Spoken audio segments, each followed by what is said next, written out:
I proposed and the House, Nancy, put it in the plan to immediately provide $10,000 in debt relief as stimulus right now. During his campaign, Joe Biden had promised to act on the student debt problem in the U.S., but there has been little progress. Current American student debt is at $1.7 trillion.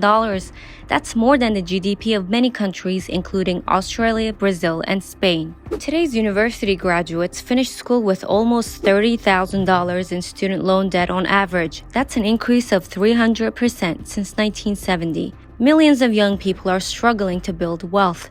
The burden is so big that it prevents millennials from buying a house, getting married, and having children. Research shows that it also causes poorer mental and physical health and less overall satisfaction with life. I started with $80,000. I have been paying for 10 years. The grand total is I have paid $120,000 and I still owe $76,000. How the is this possible? What?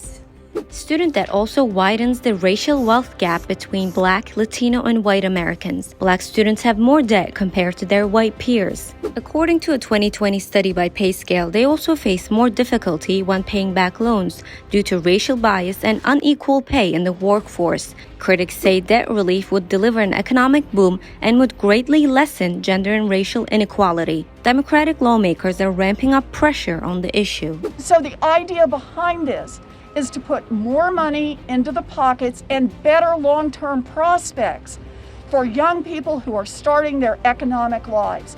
In the long run, canceling this student loan debt will be a big positive, not only for those families, but also for our economy. As part of COVID-19 relief measures, payments and interest were paused for most people, but this temporary freeze is set to expire in October. As the deadline approaches, calls to cancel student debt are growing.